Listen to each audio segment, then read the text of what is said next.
everyone, if you're new here, my name is Josh. Hey, my name is Taylor. And we've been on 26 cruises, sailed on 19 different ships, and visited 51 ports of call across 24 countries. We absolutely love cruising, but we don't always love spending a fortune to do it. Our goal is to help you plan an amazing cruise without breaking the bank. If that sounds like your kind of travel, make sure to like this video, subscribe to our channel, and hit that notification bell for more cruise tips, ship tours, and travel inspiration. Welcome back, everybody, to another Travel with Josh and Taylor podcast, which is focusing on cruising. Today, we're talking all about Norwegian Cruise Line. And a question that I saw posed, which I thought was really interesting, is would you prefer to sail on Norwegian and relax by the pool or explore port or a new port of call? Oh. Just, You just want me to dive right in? I mean, Okay. I guess. Go for it. My answer is going to vary based on ship and based on itinerary. And that's about how I like to cruise. So thinking about Norwegian specifically, the first couple Norwegian cruises we did, I do remember one day in particularly. Well, hold on.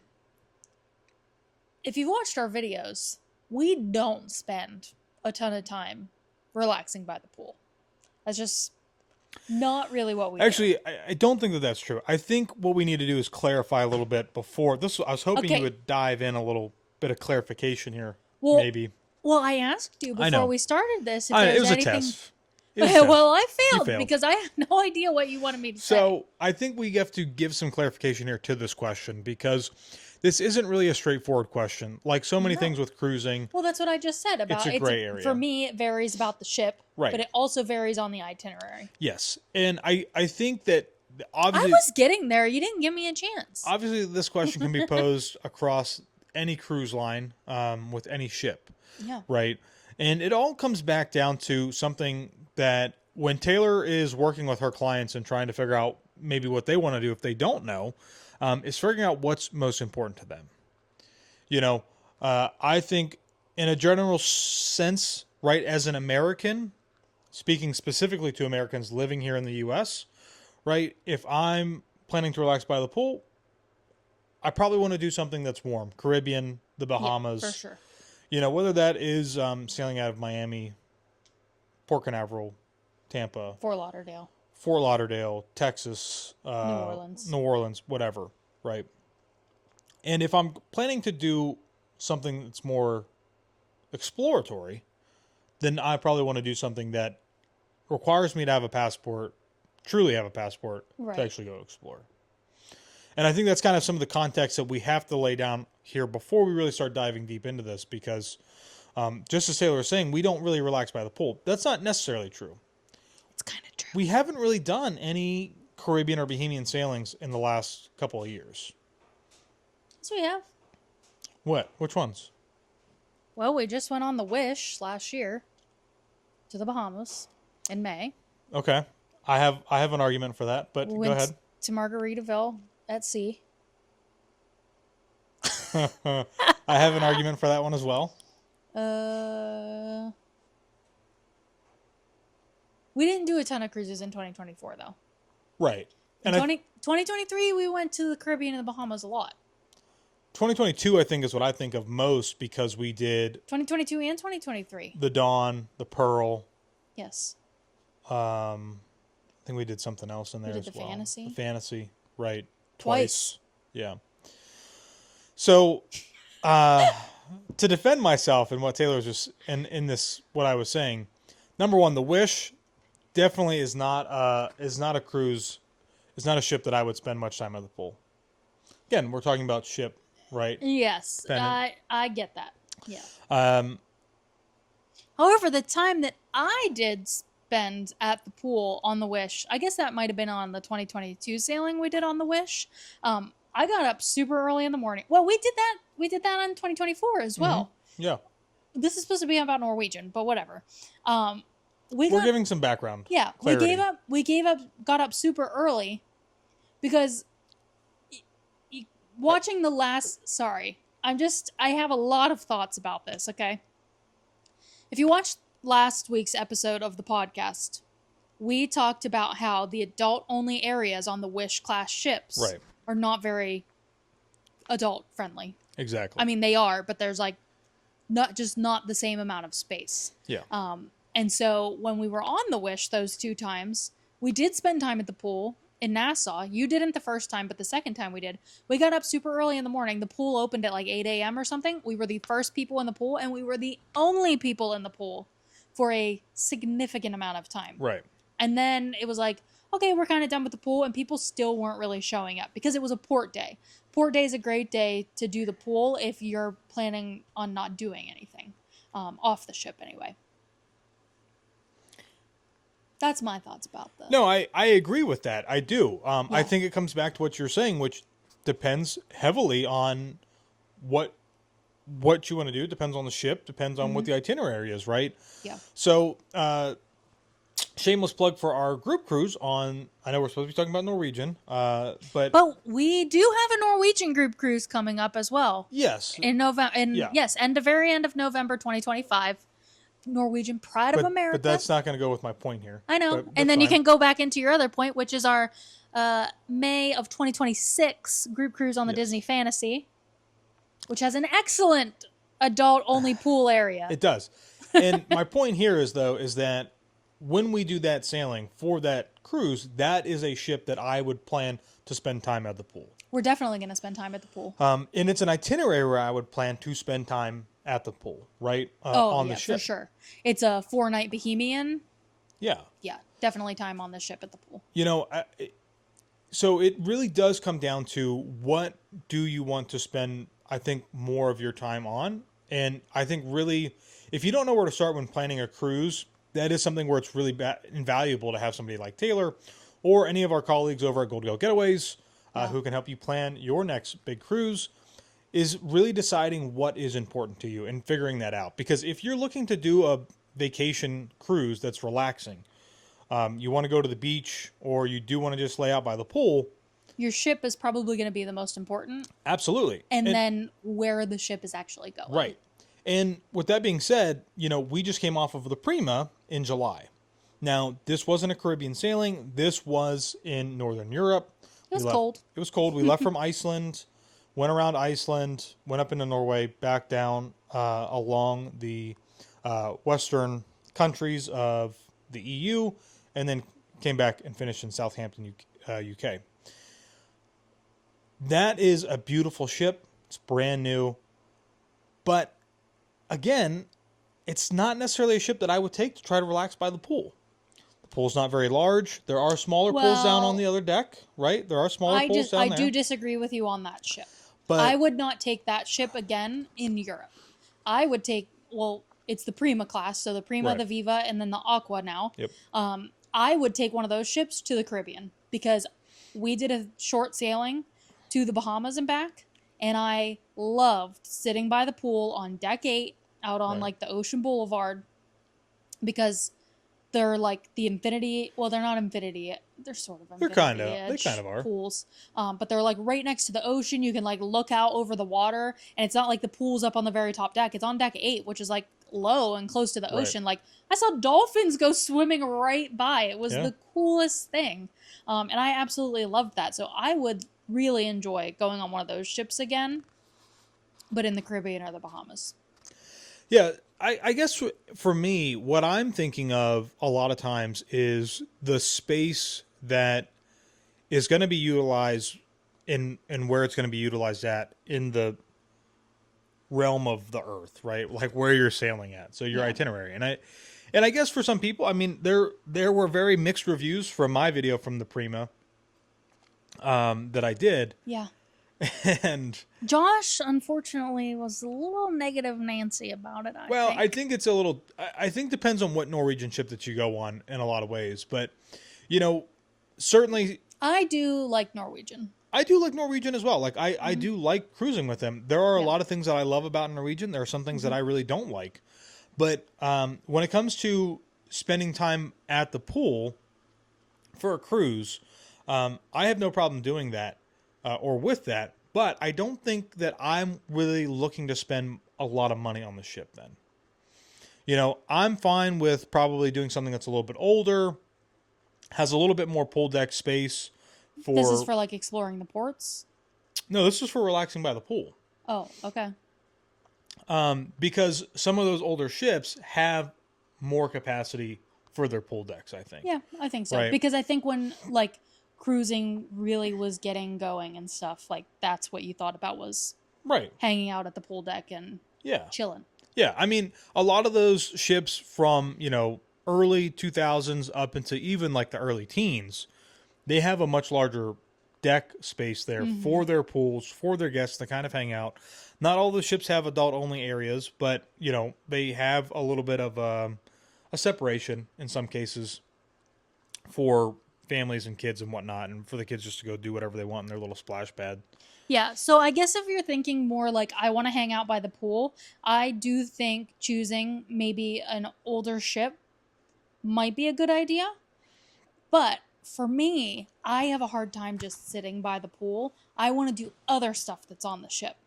So when I choose a ship personally, I look at what all other activities are on board. Right. And that is another reason why I really like the Prima, because there is some other stuff to do on there. And I like that there's multiple pool areas that you can go to, because Norwegian isn't like Celebrity or Royal where there's an adult-only pool area. Right. However, Norwegian is not necessarily a cruise line that I think of for families. Not that families can't go on there. They do have kids clubs and stuff, but it's not the same family oriented as like Disney or even Royal Caribbean that has a ton of activities that, adults and kids can do. Yeah, and the other thing too with the Prima and just that class in general of ships is, I think the other thing to complement your point of picking the Prima to do the Caribbean is that with all the other offerings that are on the ship, in that Caribbean setting, with the warmer weather, it does help to spread people out throughout the ship better than what it did when we were on the Northern European cruise. Also because those pools the pool on deck 8, there's one on each side. Right. It's not just the one side. Right. So there's like the big main pool up top, there's a water slide, there's a little kiddie area. They have the Vibe deck that has like hot tubs and stuff that you have to pay extra for, and that sells out.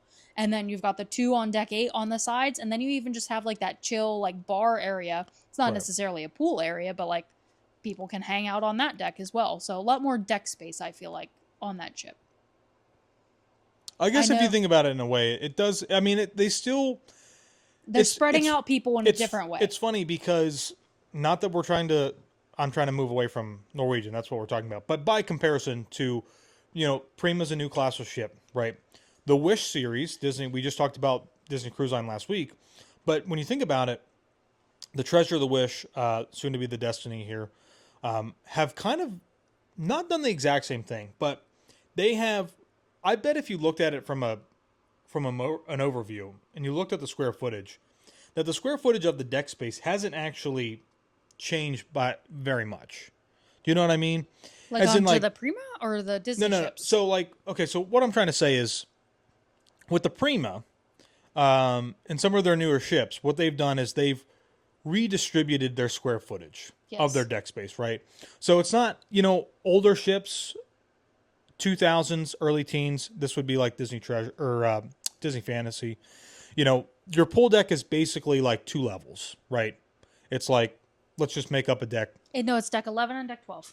Okay. I do know that for sure. Deck 11 and deck 12, right? I've been on the Fantasy 5 times. I know that. But now, when you look at like the Disney Treasure, the Disney Wish, now you have more decks, right? You've got multiple levels of that deck space that has, in a way, they haven't lost square footage, but they've redistributed it throughout the ship in a little bit of a different way. Maybe to help with some of the crowd control. I don't agree with the adult space, but that's fine. But I think Prima's done the same thing, where, because I think about it, when we were going into Geiranger, I went all the way up. You went up to like that tennis court or whatever. Was it a tennis court? No, I think it was just I think it's just like a lounge space, but they just. Was it? I thought there was like. They just didn't have any chairs up there. Oh, maybe. Because you can look down over and see the slide right there, the big on the one side wall, right? And I think that's the same thing. Like they've redistributed their space and they've spread it out a little bit to try and spread out that crowd. But again, on the Prima, when we were sailing in Northern Europe, a lot of those deck chairs and lounge chairs aren't out. Number one, because they know people aren't going to be out there using them because it's too cold. But when you get into the Caribbean, it does make more sense. The crowds are going to be spread out a lot more across different decks. However, I will say if you do like to have a cocktail, you are going to have a hard time because you have to hopefully find somebody who's walking up and down those stairs all day long. Yeah. Or you have to go down to I can't remember the bar. The bar right Just there, though. whatever, the pool bar, whichever one it is. Yeah, the pool bar that's right there. So, and I know a lot of people still don't like that the pool is relatively small. I mean, when you think about it, that because on a regular cruise ship, like that would be their main pool, right? That's their one pool, and then you have the two smaller pools down on deck 8 when we're talking about the Prima. We don't necessarily need to continue to talk about the Prima, but I think it's one we've been on most recently. So what I was going to say, starting at the beginning, and then you shut me down because you didn't think I was going the right direction with this background. Right. I was in a roundabout way. I was going to get there. Oh, I see. Because in a roundabout way. What do you remember? What the first cruise was we did? Was it the Pearl? I think. I want to say it was the Pearl, and I think it was out of Miami. I think we did that one first. Maybe you're right. Because we got down there, remember, and like there was nobody to take our bags, and we literally took our suitcases through security and rolled them onto the ship because we couldn't find the bag drop. I was like, this is the weirdest thing. There was no signage. There was like nothing. It seemed like we parked, I'm pretty sure illegally in the parking garage. Luckily, our car was still there when we got back. I do remember that. Yeah. Because the port where you got on was in such a weird space. You know, it's like the modernization of like Norwegian now in Miami is they have a parking garage and it's connected to their space, right? That you go into. Same thing with Royal Caribbean. Same thing with Disney. You know, and when we did the Pearl, it was really, really weird. I think so, because Dawn, I think, was out of Tampa. And that was one where we went down to Harvest Cay and where the monkeys were at on our shoulders. Roatan. Yeah, Roatan. Yeah. It was that Western Caribbean itinerary. Yeah, so we did the Pearl first. Yeah. And the Pearl... I think that was only 5 nights? The Pearl, we just went to Belize, it looks like. At least that's the only place we got off the ship. Yeah, it was like a 4 or 5 night. Yeah. And then the Dawn was when we went to Roatan, we went to Chichen Itza. Oh, how could I forget that excursion? 8 hours round trip in the car for 5 minutes at the pyramid. Too? And then we went to Belize and we went snorkeling again because remember we had the same guide. Right. Yes. And I think, we also did the like colored lagoon thing. Oh yes, we did. Yeah. We did a lot of excursions on that one. We did.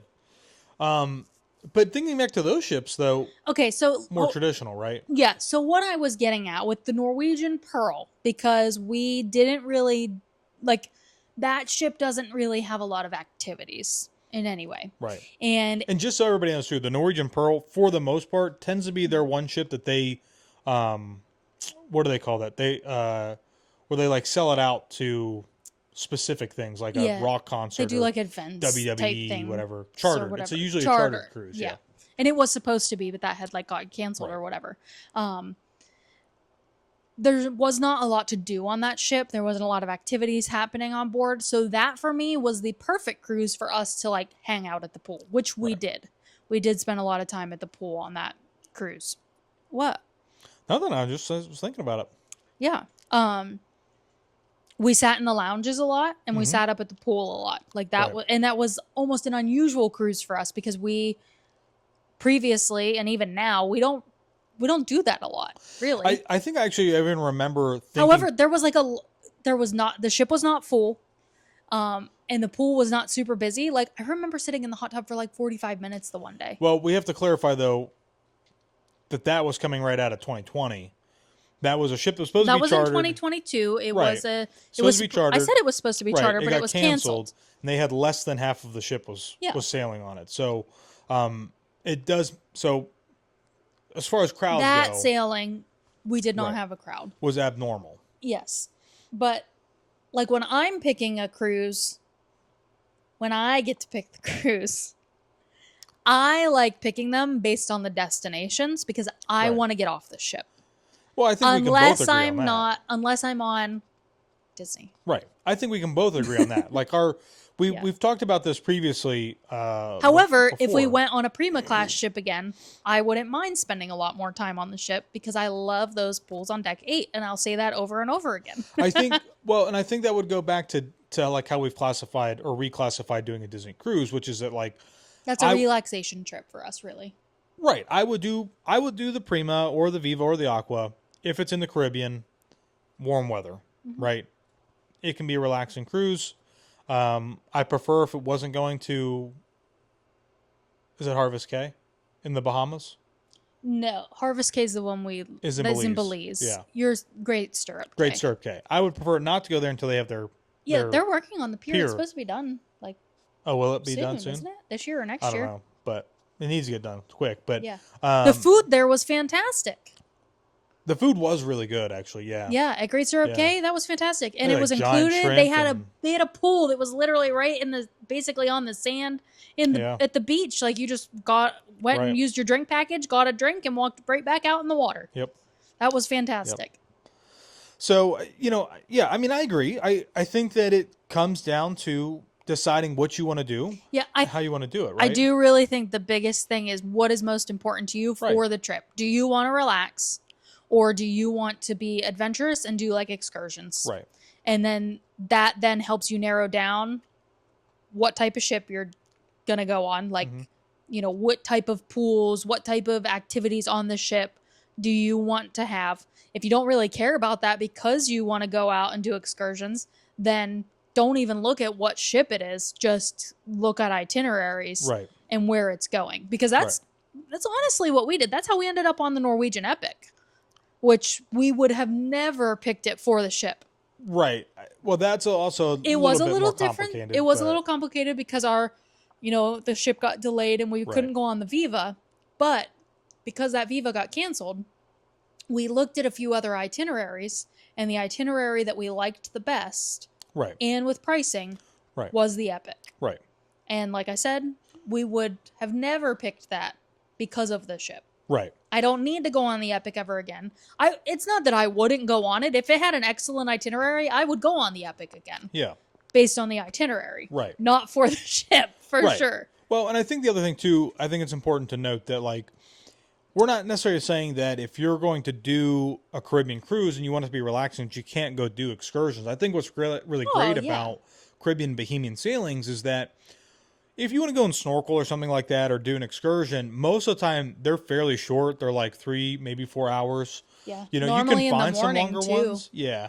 But usually you can get back in time and then go relax at the pool. I was going to say it's like lunchtime. You come back on the ship, eat right before you get back on the ship if you want to eat like local cuisine or something. Right. And then go up to the pool and hang out for the rest of the afternoon.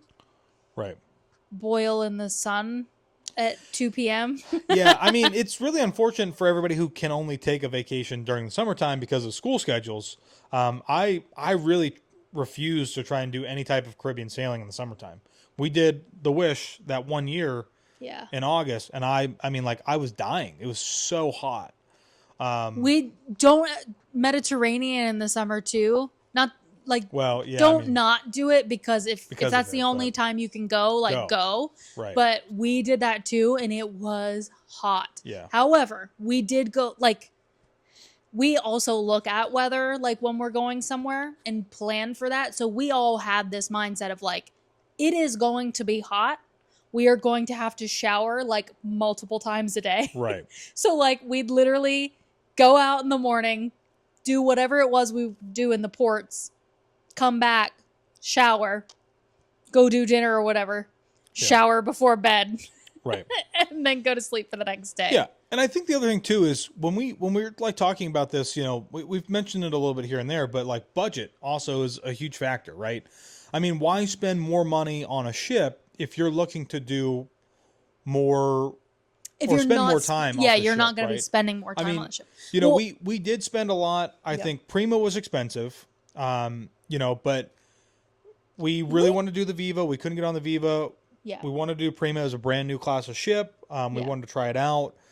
But I do think we spent a lot of time on the ship in the lounges, like every evening.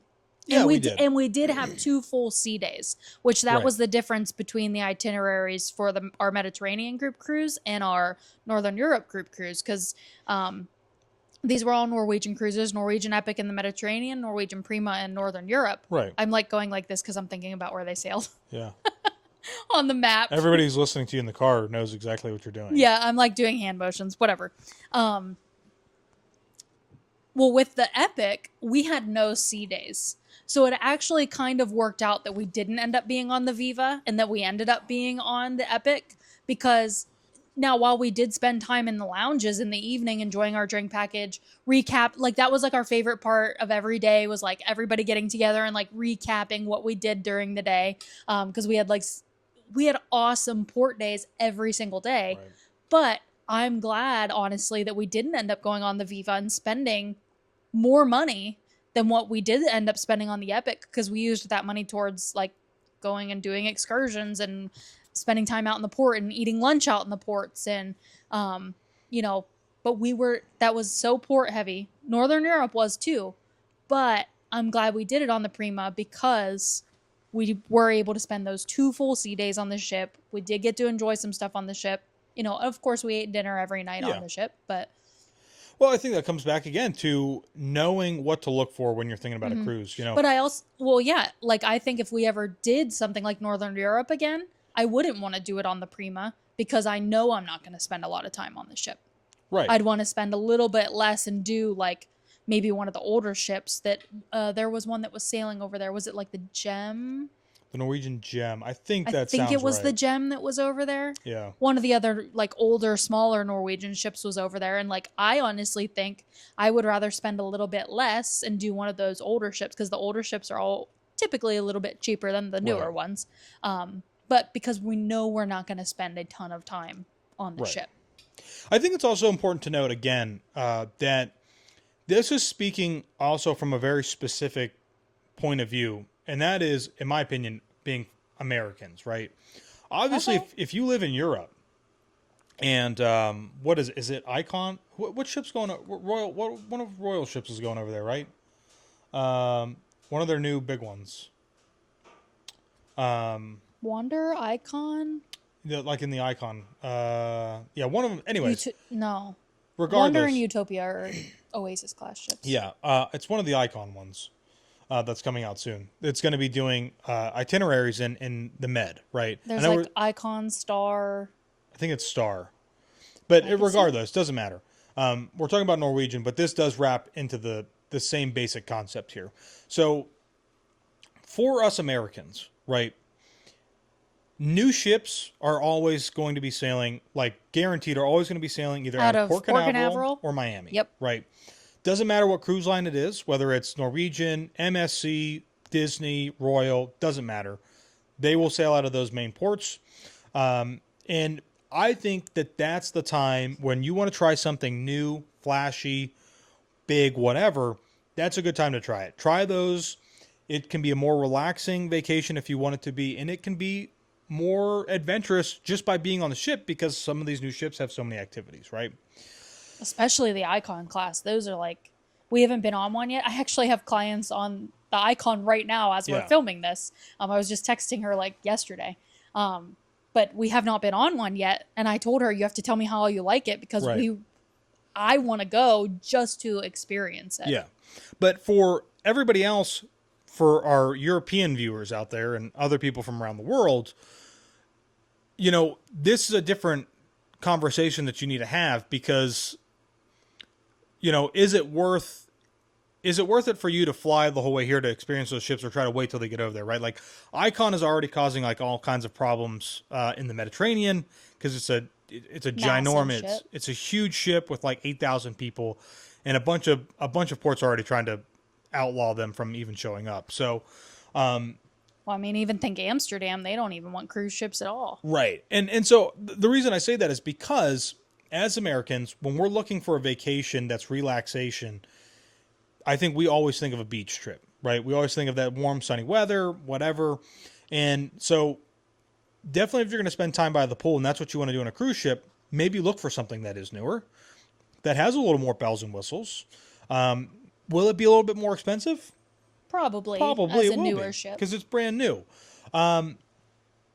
But when we start really thinking about having that time to explore ports of call in new regions of the world, I almost would always like I would not fly to Europe to get on the Icon. You know, to me As it a just new doesn't. ship? Right, No. as an American, it just doesn't seem to make sense to me. Yeah. I'm Even though we always, did that with the Prima, basically. well, yes, we did. We did do that, but I wouldn't do it again. Yeah, agreed. I wouldn't do it again. I would wait for those newer ships to show up in the U.S. because most of the time they'll like do like a little pre. That's what Norwegian usually does. Is like they'll set their ship out and then they'll do like a little pre-sale, along like the Med and up into the UK, and then they'll do their transatlantic across, and then they'll come down to the States, into Miami. So I think maybe we should talk just slightly more in detail about really thinking about choosing the ship and the itinerary when we want to do the exploration, and worrying less about those bells and whistles of the ship and picking something. I think, in my opinion, is more budget friendly. Obviously, if you've got a ton of money to spend, do what you want. Obviously. Obviously, right? But the other thing that I think is really interesting, and Taylor and I are going to find this out here very soon, is when you're ready to start exploring other parts of the world by cruise, is it better to take a cruise line that has older ships with an older clientele, which usually is a little bit cheaper than, say, like... Is it a little cheaper? Maybe. No? You don't think so? You think it's pretty cost? You think it's about the same? Not if you're talking about what I think you're talking about. Maybe. Maybe It's not cheaper because it's very expensive. Maybe it's not. But I'm just interested to see kind of, as we get, our next cruise is coming up. And I'm interested to really see the comparison in clientele, operations with that kind of clientele, and by comparison just to what we know already. Right? I know that sounds really cryptic, but we're always going for the more well-rounded experiences around here. So, we're going for well-rounded experiences, but I think another thing, and we have talked about this in previous cruise videos, is that we're not necessarily budget travelers, but we're also not really luxury travelers. Right. We're like that, in the middle, sure, we do want a good price, but we also want a good experience. So Right. sometimes you do have to pay a little bit more if you want to make sure that you get that good experience. So sure, I will definitely lower my standards for a little bit of a cheaper hotel sometimes if I'm only going to be there for a night or something. Right. But or if I'm not going to spend any time in the hotel, unless it's in Nashville and you put me at a Comfort Inn and Suites or whatever the heck it was, we'll never do that again because it was horrible. We made a new friend that night. But I definitely do look for, and when I say budget, thinking budget, I'm not going Red Roof Inn budget. Okay. Okay. So we're not budget friendly, but we're not luxury. Okay. Yeah, I think you understand what I'm trying to say here. But it's all about the experience. Right. And, sometimes your budget has to be slightly flexible to get the best experience, depending on what it is exactly that you want as your experience. Well, I think a good... Sorry, the sun is shining right in my eyeball. I know. Right now. I think another good thing to, not to back away from Norwegian, but is again to talk about MSC. We did that MSC cruise, which was awful. The ship experience was not great, but the itinerary overall was really good, right? Yeah. And that comes into kind of those trade-offs that you have to sometimes, I guess, be willing to accept, right? Is that, do I want to spend a lot more money on the ship and its amenities, or do I want, if I'm on a budget, right? Or do I want to spend more of that time and money on the experiences that I could have off the ship? So, I really didn't mind that it was hard for me to get coffee sometimes on MSC, or that the bar only made very specific cocktails, or that some people in the restaurant were like really rude and obnoxious, not the servers, but the other guests. The sauna spa area, not the cleanest, but we had amazing experiences for half the price that we would have paid if we would have done Virgin in out there, or even Royal Caribbean for that fact of the matter. I do want to let you know, we thought we didn't have anything scheduled today. Sidebar, everybody. We have a phone call at 4:30 p.m. that was not put in the calendar. Just FYI. Now, I know we wanted this podcast to be Norwegian Cruise Line oriented. And I feel like we did talk about Norwegian Cruise Line quite a bit because we've did multiple cruises on Norwegian. What, 5? 4? 6. 6? I think it's 6 on Norwegian, 6 on Royal. Oh, I think you're right. 10 on Disney. Oh, maybe it is. Yeah. Wow. Well, I feel like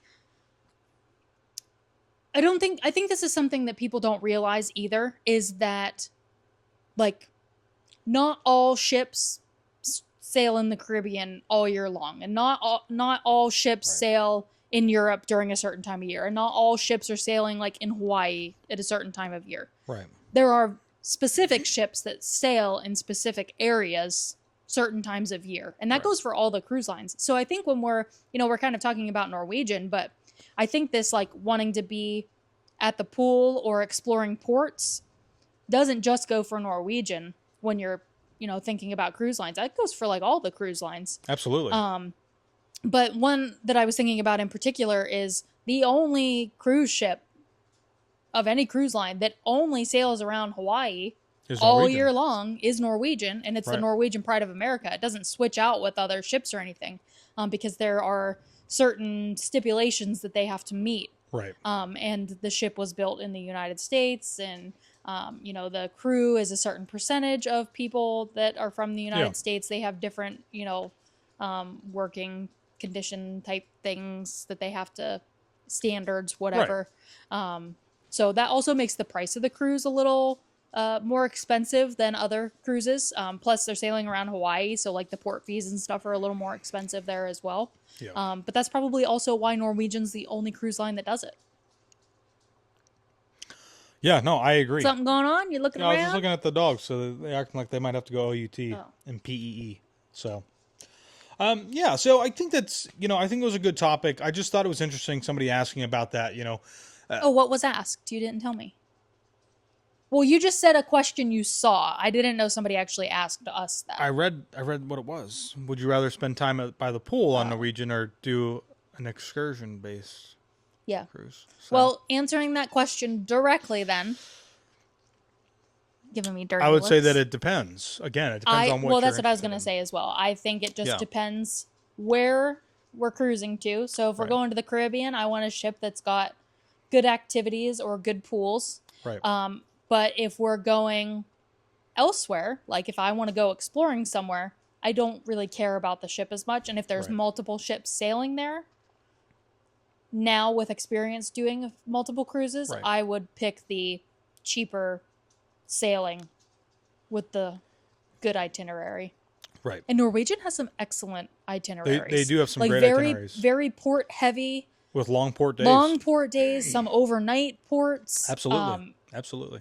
That's actually what I think I love about Norwegian, and I think that's why the last 3 group cruises we have done Norwegian, because how port heavy they are. We did our Mediterranean. We had a port day every single day. We had 2 overnights, and then we also, for Northern Europe, we did have 2 sea days, but that's because you have a long way to sail from Iceland over to mainland of Europe, if you will. Yeah. We had a lot of port days for that as well. We had, 8 port days or something like that, 8 or 9 port days. So that was quite a bit. And then our next one coming up in Hawaii, we don't have any sea days. It's all port days in Hawaii with 2 overnights. Right. Yeah. So not every cruise line is port heavy. I've noticed some other cruise lines trying to make their itineraries more port heavy. Yes, have some more ports. So I think it's just, it really is dependent on what you want to do specifically. What's more interest to you? Are you really looking to just kick back, relax, have a vacation, or do you want to get out and explore on your feet off the ship? And that's a question that you have to answer, right? And if you are struggling with that, you can reach out to Taylor to book your next cruise with, or you can head on over and work with our travel partners, goldgellgetaways.com, to help you plan your next big destination vacation cruise. So with that being said, my name is Josh. And my name is Taylor. And we'll see you in the next one.